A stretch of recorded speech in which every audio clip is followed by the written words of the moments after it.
दोस्तों जब भी हम किसी एग्जाम की प्रिपरेशन स्टार्ट करते हैं तो हमें हमेशा ये सलाह मिलती है कि भाई आपकी जो प्रिपरेशन है वो पीवाईक्यू एनालिसिस से स्टार्ट होनी चाहिए और पीवाईक्यू देने पर खत्म होनी चाहिए, क्योंकि पीवाईक्यू इस पूरी प्रिपरेशन जर्नी में हमारे बेस्ट फ्रेंड हैं जो हमें through out the journey guide करते हैं कि भाई आपकी प्रिपरेशन किस तरीके से प्लान होनी चाहिए। और दोस्तों जब भी आप एक नए एग्जाम की तरफ जा रहे होते हैं तो आपको पुराने पेपर से सीख पक्का लेनी चाहिए। तो यहां पर मैं आप लोगों के साथ 5 लर्निंग शेयर करना चाहूंगा फ्रॉम 2023 एपीएफसी पेपर, जिनको आपने अपने माइंड में रखना है अपनी प्रिपरेशन को अच्छा बनाते हुए। लेकिन आगे बढ़ने से पहले मैं आप लोगों से रिक्वेस्ट करूंगा कि अगर आप लोग हमारे चैनल पर नए हैं तो हमारा चैनल सब्सक्राइब करना ना भूलें। और इसके साथ साथ मैं आप लोगों को बताना चाहूंगा हमारे वन टाइम ऑफर के बारे में, जहां पर हम आपको नेवर बिफोर ऑफर दे रहे हैं हमारे EP4 कोर्सेज पे।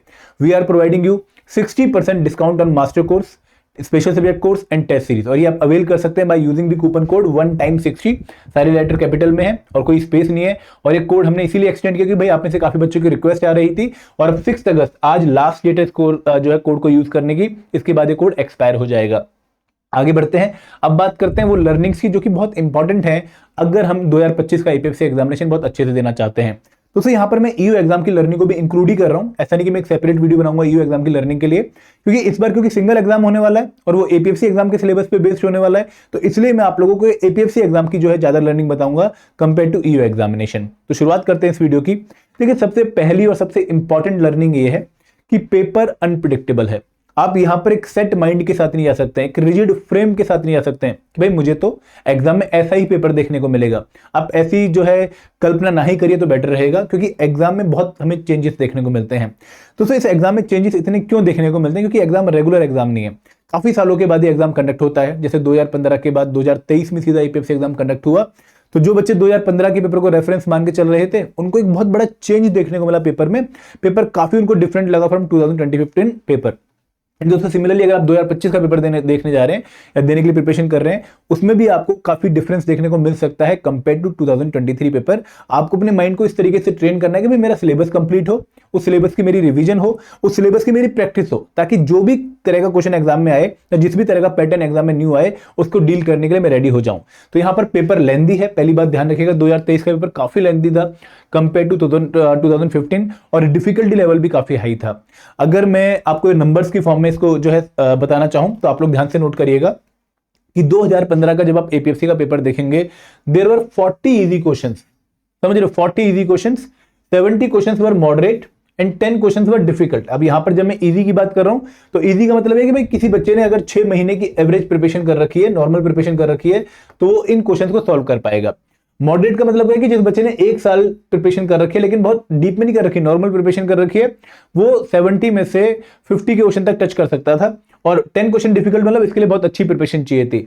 लेकिन अगर आप 2023 का पेपर देखें, यहाँ पे 2023 आना चाहिए, 2023 का अगर पेपर देखें तो 27 क्वेश्चन रह गए इजी, मतलब इजी क्वेश्चन का नंबर कम हो गया, मॉडरेट क्वेश्चन का नंबर थोड़ा सा उतना ही रहा, लेकिन डिफिकल्ट क्वेश्चन इंक्रीज हो गया। डिफिकल्ट क्वेश्चन क्यों इंक्रीज हुए? क्योंकि भाई पेपर में अब जो है पैटर्न डिफरेंट हो गया और कहीं ना कहीं यूपीएससी स्टाइल आप लोगों को पूरी तरीके से रिफ्लेक्ट होने लगा 2023 के पेपर में। तो यहां पर आप लोगों ने ध्यान देना है कि भाई पेपर जो है अनप्रिडिक्टेबल है, पेपर लेंदी है। अगर आप 2015 का पेपर देखेंगे तो आई एम प्रीटी श्योर कि भाई आप में से किसी भी बच्चे को टाइम मैनेजमेंट की दिक्कत नहीं आने वाली है। पेपर उतना लेंदी नहीं था, फैक्चुअल क्वेश्चन थे और वन लाइनर क्वेश्चन ज्यादा थे, इस वजह से पेपर जल्दी सॉल्व हो रहा था। लेकिन 2023 में वन लाइनर क्वेश्चन कम हो गए, आप लोगों को बहुत सारे क्वेश्चन ऐसे देखने को मिले जहां पर बहुत सारी स्टेटमेंट थी। कुछ क्वेश्चन ऐसे थे यहाँ पे लगभग 4-4, 5-5 स्टेटमेंट थी, और जैसे मेट्रोपॉलिटन प्लानिंग कमेटी था उसमें काफी बड़ी बड़ी स्टेटमेंट थी, आपको पढ़ने में काफी टाइम लगेगा। तो यहाँ पर आपकी अच्छी खासी अगर प्रैक्टिस नहीं थी एफएलएम की तो आप लोगों को पेपर में टाइम मैनेज करने में दिक्कत आने वाली थी। तो यहाँ पर पहली लर्निंग है कि भाई आप लोगों ने इस तरीके से खुद को जो है सेट करना है कि भाई आप एक बड़े पेपर को भी, एक लेंथी पेपर को भी लगभग 90 मिनट में पहले गो थ्रू कर पाओ और फिर 30 मिनट एक्स्ट्रा दे पाओ उस पर। तो ये प्रैक्टिस कब होती है? जब हम बहुत सारे फुल लेंथ मॉक ऐसे देते हैं जहां पर हमें इसी तरीके के क्वेश्चन देखने को मिलते हैं। तो यहां पर मेरी पहली और इंपॉर्टेंट सीख आप सबके लिए यही है कि एक तो रिजिड फ्रेम ऑफ माइंड के साथ एग्जाम में नहीं जाना है, फ्लेक्सिबल अप्रोच के साथ जाना है। कोई भी पिक्चर हमारे माइंड में पेपर की नहीं होनी चाहिए। हम ऑन द स्पॉट देखेंगे भाई किस तरह का पेपर है और फिर उसको डील करेंगे। नो डाउट हम प्रैक्टिस बहुत अच्छी करके जाएंगे ताकि हम पेपर का डिफिकल्टी लेवल का अंदाजा लगा पाएं, अपने नंबर ऑफ अटेम्प्ट फाइनल कर पाएं, और उसके बाद हम पेपर में जल्दी से जल्दी जो है पेपर कंप्लीट करने की कोशिश करेंगे, अपना टाइम मैनेज करने की कोशिश करेंगे। उसकी प्रैक्टिस भी हम एफएलएम के दौरान ही करेंगे और हम ये भी मान के चलेंगे कि पेपर का जो लेवल है वो आगे डिफिकल्ट हो सकता है, तो इसलिए हम अपनी प्रिपरेशन का लेवल यहाँ पर इंक्रीज करेंगे। अगले 4 महीने में हम अपनी प्रिपरेशन को कुछ इस तरीके से प्लान करेंगे कि अगर 2023 के कंपैरिजन में थोड़ा पेपर टफ भी आ जाएगा तो वहां पर हमें डील करने में दिक्कत ना हो। ठीक है, तो सेकंड लर्निंग क्या है कि जो जीएस कंपोनेंट है, जो जीएस कंपोनेंट है उनकी वेटेज अब उतनी इंपॉर्टेंट नहीं है जितनी की पहले थी। 2015 के एग्जामिनेशन में अगर आप जीएस कंपोनेंट की वेटेज देखें तो 2015 में जीएस कंपोनेंट के 47 क्वेश्चन थे आउट ऑफ 120 और स्पेशल कंपोनेंट के केवल 21 क्वेश्चन थे आउट ऑफ 120। लेकिन अगर आप 2023 का पेपर देखें तो जीएस कंपोनेंट के नंबर लगभग 14 रिड्यूस हो गए, 47 से 33 हो गए, और स्पेशल कंपोनेंट के नंबर ऑलमोस्ट डबल हो गए, 44 हो गए फ्रॉम 21। तो यहां पर जीएस कंपोनेंट के भरोसे अगर आप सिलेक्शन लेने की सोच रहे हैं तो आप लोगों को कहीं ना कहीं झटका लग सकता है। क्यों झटका लग सकता है कि भाई 33 question from GS plus 35 from QRE, ठीक है, and around 8 from current affair. अगर मैं ये मान के चलता हूं तो 33 और 35 68 एंड 8 76 क्वेश्चन अगर आप कर रहे हैं एग्जाम में अटेम्प्ट, स्पेशल कंपोनेंट्स छोड़ रहे हैं, तो कहीं ना कहीं आप लोग जो 178.33 की कट ऑफ जा रही है उसको क्वालिफाई नहीं कर पाएंगे, क्योंकि यहां पर आपकी 100% एक्यूरेसी रहेगी नहीं। एक दो क्वेश्चन तो नेगेटिव पक्का होंगे ही होंगे, और जैसे एक दो क्वेश्चन नेगेटिव हुआ आप आउट ऑफ रेस हो गए। तो यहां पर जीएस कंपोनेंट और क्यूआरई इंपॉर्टेंट जरूर है, हमें प्रिपेयर जरूर करने, लेकिन उतने ही वहां पर जो है आप अपने एफर्ट डालिए जितनी की उनकी वेटेज है। ओवर एफर्ट अगर डालेंगे जीएस में तो आपको उतना ज्यादा आरओआई नहीं मिलेगा जितना कि आपको स्पेशल कंपोनेंट में मिल सकता है। अब स्पेशल कंपोनेंट क्यों इंपॉर्टेंट होते जा रहे हैं, ये एक अलग चर्चा का विषय है कि भाई एग्जाम ईपीएफओ का हो रहा है, वहां पर अकाउंटेंसी की नॉलेज होनी चाहिए, आप अकाउंट ऑफिसर बनेंगे, आप एपीएफसी में भी जो है अकाउंट्स क्लेम वगैरह को चेक करते हैं। सिमिलरली आपको आईआर एंड लेबर लॉ की नॉलेज होनी चाहिए, आपको तो काम ही वही है। सोशल सिक्योरिटी एक्ट की आपको नॉलेज होनी चाहिए, और क्योंकि जमाना चेंज हो रहा है आपको कंप्यूटर अवेयरनेस की नॉलेज होनी चाहिए। तो इसलिए कंपोनेंट आगे भी इंपॉर्टेंट रहेंगे।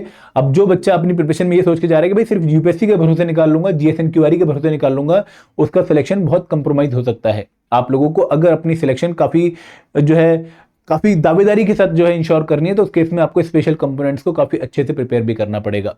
और स्पेशल कंपोनेंट में भी कौन से कंपोनेंट इंपॉर्टेंट होते जा रहे हैं, आप लोगों को लेबर लॉस काफी इंपॉर्टेंट दिखेंगे, आप लोगों को अकाउंटेंसी काफी इंपॉर्टेंट दिखेगा, कंप्यूटर अवेयरनेस तो हमेशा से इंपॉर्टेंट था कि भाई अराउंड 10 क्वेश्चन आ ही रहे हैं वहां से। तो इन 3 एरियाज को, लेबर लॉस को, अकाउंटेंसी को, and then last but not the least computer awareness को काफी अच्छे से आपने प्रिपेयर करना है, क्योंकि इन 3 एरिया से भी आपको पेपर में 44 में से अराउंड 33-34 क्वेश्चन देखने को मिल रहे हैं। तो ये आपकी बहुत इंपॉर्टेंट एक लर्निंग है 2023 की, जो हम बार बार शेयर करते हैं बच्चों के साथ कि जीएस कंपोनेंट इज गुड, आप प्रिपेयर पक्का करो, लेकिन स्पेशल कंपोनेंट्स को मत छोड़ो, उस पर भी आपका फोकस उतना ही होना चाहिए जितना आप जीएस कंपोनेंट में दे रहे हैं। जैसे हम हमेशा ये कहते हैं कि भाई इस एग्जामिनेशन की प्रिपरेशन के 3 पिलर हैं। पहला पिलर क्या है कि भाई आपका क्यूआरई प्लस करंट अफेयर, जो कि लगभग हर एग्जाम में आता है कॉम्पिटेटिव में, वो आपको प्रिपेयर करना चाहिए, आपका अच्छा खासा लेवल होना चाहिए। वहां पर आप जो 35 या 40 क्वेश्चन आ रहे हैं उनमें से आप 90% क्वेश्चन सॉल्व कर सकते हैं। अगर मैं स्पेशल कंपोनेंट की बात करूं तो यहां पर भी कोई बच्चा अच्छी प्रिपरेशन के साथ 80% क्वेश्चन टारगेट कर सकता है। लेकिन जीएस कंपोनेंट यहां पर यूपीएससी वाला क्योंकि लेवल है, आप लोग बहुत अच्छी प्रिपरेशन के साथ भी 70% तक ही पहुंच पाएंगे। तो इसलिए आपको तीनों पिलर पे जो है प्रिपेयर करके कट ऑफ को क्वालिफाई करने के बारे में सोचना चाहिए। आगे बढ़ते हैं। तो थर्ड लर्निंग जो अगेन बहुत सारे बच्चे मिस करते हैं, मैंने बहुत बार देखा है बच्चे या तो जीएस कंपोनेंट की प्रिपरेशन के बारे में पूछते रहेंगे कि सर मेरा हिस्ट्री प्रिपेयर नहीं हुआ, मेरा पॉलिटी प्रिपेयर नहीं हुआ, मेरा कल्चर कैसे करूं, सर मेरे को अकाउंटेंसी नहीं आता, उस पर कितना टाइम दूं, लेबर लॉ कैसे प्रिपेयर करूं। भाई वो कंपोनेंट इंपॉर्टेंट है, लेकिन कुछ ऐसे कंपोनेंट भी हैं जहां पर कम एफर्ट के साथ बहुत अच्छा रिटर्न आप ले सकते हो, जो कि लो हैंगिंग फ्रूट है, जो आपको बहुत अच्छा एक मार्जिन दे सकते हैं बाकी बच्चों के कंपैरिजन में। और दूसरी बात ये कि भाई इन कंपोनेंट से आपको इतने नंबर ऑफ क्वेश्चन एग्जाम में देखने को मिलेंगे जो आपको कट ऑफ के पास पहुंचने में हेल्प करेंगे। अगर मैं बात करूं इंग्लिश की, इंग्लिश से आप लोगों को पेपर में 20 क्वेश्चन देखने को मिलते हैं, जनरल साइंस की बात करूं आपको 10 क्वेश्चन देखने को मिलते हैं, और कंप्यूटर अवेयरनेस की बात करूं 10 क्वेश्चन, तो 40 क्वेश्चन यहां से आते हैं और अराउंड 1/3 मतलब 100 मार्क्स का पेपर आपको यहां से देखने को मिलेगा। और इन 100 मार्क्स में ट्रस्ट मी, एक अच्छा बच्चा जिसने जनरल साइंस की एनसीईआरटी पढ़ रखी है, सीएपीएफ सीडीएस एग्जाम के पीवाईक्यू सॉल्व कर रखे हैं, ल्यूसेंट पब्लिकेशन के एमसीक्यू सॉल्व कर रखे हैं, कंप्यूटर अवेयरनेस में किसी बच्चे ने अगर अरिहंत पब्लिकेशन की बुक पढ़ रखी है, या फिर हमारे नोट्स पढ़ रखे हैं, इंग्लिश में अगर किसी ने एसपी बख्शी से प्रैक्टिस कर रखी है, या फिर अगेन हमारा जो है कोर्स में उसने जो है इंग्लिश के लेक्चर नरवी सर के देख लिए हैं, तो इन 40 में से मेरे हिसाब से एक बच्चा इजीली 35+ क्वेश्चन टारगेट कर सकता है, और ये आपको बहुत बहुत ज्यादा सुकून देगा कट ऑफ के नियर पहुंचने में। तो इन कंपोनेंट्स को भी अपनी प्रायोरिटी में टॉप पे रखिए। बहुत सारे बच्चे जर्नल इंग्लिश को इग्नोर करते हैं, बट ट्रस्ट मी, पेपर का पार्ट ए जनरल इंग्लिश होता है, और वहां पे जो आप अपनी टोन सेट करेंगे, अपनी जो रिदम सेट करेंगे और जो कॉन्फिडेंस गेन करेंगे आप पेपर सॉल्व करते टाइम, वो आपको अगले 100 क्वेश्चन में हेल्प करने वाला है। तो यहाँ पर जनरल इंग्लिश में बहुत स्पेशल फोकस आप लोगों का होना चाहिए। और मैं ये नहीं कहता कि भाई आपको बहुत एडिशनल टाइम देना चाहिए, बहुत एक्स्ट्रा टाइम देना चाहिए। दिन के 30 मिनट टिल एग्जामिनेशन आप देते रहो, it will be more than enough for general English. आगे बढ़ते हैं। दोस्तों फोर्थ लर्निंग मेरी ये थी, जो कि अगेन बहुत इंपॉर्टेंट है, कि इस एग्जामिनेशन में सिर्फ सिलेबस कवर करने से और रिवीजन करने से सिलेक्शन नहीं होने वाली। ये एग्जामिनेशन वैसा एग्जाम है ही नहीं। आप लेबर लॉ 50 बार पढ़ लो, आपको बहुत ज्यादा इंप्रूवमेंट देखने को नहीं मिलेगी, लेकिन जितनी आप प्रैक्टिस करोगे, जितनी आप एप्लीकेशन ऑफ नॉलेज करोगे, उससे आपको रिजल्ट देखने को मिलेगा। यहां पर अगर आप 2023 का पेपर भी देखो तो प्रैक्टिस करने वाले बच्चे को ही आइडिया था कि भाई लेबर लॉ से किस तरीके के क्वेश्चन से मुझे डील करना है, फिर लेबर लॉ में मुझे कैसे चीजों को अप्लाई करना है, फिर अकाउंटेंसी में किस तरह के क्वेश्चन आ सकते हैं और उनमें कंसेप्ट को कैसे अप्लाई करना है। तो यहां पर प्रैक्टिस आप लोगों को मजबूत बनाएगी अपनी प्रिपरेशन को सुधारने में, अपना स्टेटस चेक करने में, कौन से वीक एरिया से उनको आइडेंटिफाई करने में, और प्रैक्टिस ही आपको हेल्प करेगी टाइम मैनेजमेंट करने में। क्योंकि यहां पर ना सिलेबस 4 महीने में कवर होना बहुत मुश्किल है। अगर आप लोग कर भी रहे हैं ना तो आपको पता होगा कि भाई बहुत ज्यादा एफर्ट लग रहे हैं 4 महीने में सिलेबस कंप्लीट करने में। तो यहाँ पर कुछ कंपोनेंट ऐसे होंगे जहां पर आपको रिवर्स इंजीनियरिंग करनी चाहिए, और वो कंपोनेंट जनरली कौन से होते हैं? वो कंपोनेंट वो होते हैं जहां पर हमें थोड़ी बहुत प्रिपरेशन पहले हमने कर रखी होती है। फॉर एग्जाम्पल, अगर कोई बच्चा सीजीएल बैकग्राउंड से आ रहा है, ठीक है, बैंकिंग बैकग्राउंड से आ रहा है, आरबीआई ग्रेड बी बैकग्राउंड से आ रहा है, और फॉर एग्जांपल वो हमारे कोर्स में है, ठीक है, या फिर कहीं से भी वो प्रैक्टिस कर रहा है, अब वो मुझे बोलेगा कि सर क्या मुझे पूरा इनको क्यूआरई को स्क्रैच से प्रिपेयर करना चाहिए या फिर मुझे अपनी सीजीएल वाली नॉलेज को यूटिलाइज करना चाहिए? अगर मुझे अपनी सीजीएल वाली नॉलेज को यूटिलाइज करना चाहिए तो कैसे यूटिलाइज करना चाहिए? तो मैं तो यही कहता हूं कि भाई आप एक काम करो, आप अगर बुक से पढ़ रहे हो तो आर एस अग्रवाल के चैप्टर वाइज जो आपको टॉपिक्स पता लगे उनके चैप्टर वाइज न्यूमेरिकल सॉल्व करना शुरू करिए, और जो भी चैप्टर में आपको लगे कि भाई इन चैप्टर के न्यूमेरिकल मुझसे सॉल्व नहीं हो रहे, इन चैप्टर में मैं कंफर्टेबल फील नहीं कर रहा हूं, उनकी आपने जो है फिर प्रैक्टिस करनी है, उनकी आपने जो एक बार थ्योरी देख लेनी है। तो यहां पर रिवर्स इंजीनियरिंग है कि भाई आप पहले एमसीक्यू सॉल्व कर रहे हो, और एमसीक्यू सॉल्व करते टाइम आपको आइडिया लग रहा है कि भाई टॉपिक मुझे आता है नहीं आता है, और फिर आप उस टॉपिक को पढ़ रहे हो। सिमिलरली जो बच्चा मेरे कोर्स में आया है, ठीक है, क्वांट का अगर उसने कोर्स देखा तो आपको लगता है कि भाई मैं सीजीएल बैकग्राउंड वाला हूं, तो आप चैप्टर वाइज क्विज सॉल्व करना शुरू करिए। वीडियो मत देखिए, अभी चैप्टर वाइज क्विज सॉल्व करिए। किसी भी क्विज में अगर आपको दिक्कत आती है फिर उस चैप्टर की वीडियो देखिएगा। तो यहां पर हर चैप्टर की पहले से ही वीडियो देखने की बजाय आप ये देख रहे हो कि भाई कौन सा चैप्टर वीक है, उसकी वीडियो में देख लेता हूं। सिमिलरली आप बाकी कंपोनेंट्स में भी ऐसा कर सकते हैं। अगर आप जीएस कंपोनेंट पढ़ रहे हैं, आपको लगता है कि मैं यूपीएससी बैकग्राउंड का हूं, फिर मुझे हिस्ट्री ऑलरेडी आती है, अब मैं आपके कंपोनेंट में कोर्स देखूं या ना देखूं, तो मैं यही सलाह देता हूं कि भाई आप एक काम करो, कोर्स मत देखो, आप वीडियोस मत देखो, आप नोट्स मत देखो, आप डायरेक्टली क्विज सॉल्व करो। अगर क्विज में आपके नंबर 80% अबव आ रहे हैं then you are good to go. अगर 80% से कम आ रहे हैं तो आपको उस चैप्टर की एक बार नोट्स या फिर वीडियो देख लेनी चाहिए। तो ये आप लोगों को एक अपनी प्रैक्टिस से आइडिया लगेगा कि भाई कौन सा कंपोनेंट ऐसा है जहां पर मुझे और एफर्ट डालने हैं, कौन सा टॉपिक ऐसा है जहां पर मुझे और एफर्ट डालने हैं। और सबसे बड़ी बात कि भाई जो टाइम बाउंड प्रैक्टिस आप लोग करते हैं, यहाँ पे प्रैक्टिस में एक टाइम बाउंड वर्ड पक्का जोड़ लीजिएगा, वो भी बहुत इंपॉर्टेंट है। देखो मैं एक पॉइंट शेयर करना चाहूंगा जो काफी बच्चों ने फील भी किया होगा। हम जब घर में क्वांट की प्रैक्टिस करते हैं तो हमें लगता है कि भाई हमें क्वांट आ गया, हम सारे क्वेश्चन सॉल्व कर रहे होते हैं, ठीक है, बड़ा मजा भी आ रहा होता है और ऐसा कॉन्फिडेंस गेन हो रहा था कि भाई एग्जाम में डील कर लेंगे। लेकिन पेपर में जाके हम चारों खाने चित्त हो जाते हैं। क्यों हो जाते हैं? क्योंकि घर में जब हम कोई क्वेश्चन सॉल्व कर रहे होते हैं तो हम उस पर तसल्ली से टाइम दे रहे होते हैं, 5 मिनट 10 मिनट, और वो क्वेश्चन सॉल्व हो रहा होता है। लेकिन पेपर में यही टाइम 1 मिनट रह जाएगा। तो भाई 1 मिनट में वो क्वेश्चन सॉल्व करना अगर आपने पहले से प्रैक्टिस नहीं कर रखा तो कैसे कर पाओगे एग्जाम में डायरेक्टली? प्रेशर अलग होता है एग्जाम का, एंजाइटी अलग होती है, और भी कंपोनेंट्स आसपास दिख रहे होते हैं। तो यहां पर घर पे भी आप इस तरीके से प्रैक्टिस करिए कि भाई 15 मिनट 15 क्वेश्चन, और अगर कोई क्वेश्चन 15 मिनट में सॉल्व नहीं हुआ है, आपको फॉर एग्जांपल आपने 7 ही क्वेश्चन सॉल्व किए, तो देखो कि भाई 8 क्वेश्चन में आपने क्या गलती करी, क्या आपने कंसेप्ट में गलती करी, क्या आपकी टेक्निक सही नहीं थी, क्या आपने कोई ट्रिक यूज नहीं करी, क्यों आपने इस पर्टिकुलर क्विज में 15 मिनट में 15 क्वेश्चन सॉल्व नहीं किए। तो प्रैक्टिस आप लोगों को बहुत सारी ऐसी जो है गाइडेंस देती है जो आप एग्जाम में कैरी करते हो और एग्जाम में अच्छा परफॉर्म करते हो। सिर्फ सिलेबस कवर करने से, सिर्फ रिवीजन करने से एग्जाम में सिलेक्शन नहीं होने वाली। ये बहुत ही डिफिकल्ट प्रपोजिशन है जो हम काफी बच्चे अपने माइंड में एक अजम्पशन बना के चलते हैं। आगे बढ़ते हैं। Last but not the least learning, जो कि अगेन बहुत इंपॉर्टेंट है, वो इंपॉर्टेंट पॉइंट ये है कि भाई यहाँ पर ना स्मार्ट प्रिपरेशन की है इस टाइम पर। देखो, आप में से बहुत सारे बच्चों ने अभी नोटिफिकेशन के बाद प्रिपरेशन स्टार्ट करी होगी और हर दिन मन में डाउट आता होगा कि सर प्रिपरेशन हो भी पाएगी नहीं हो पाएगी, काफ़ी ओवरवेलमिंग होता जा रहा है चीज़ें।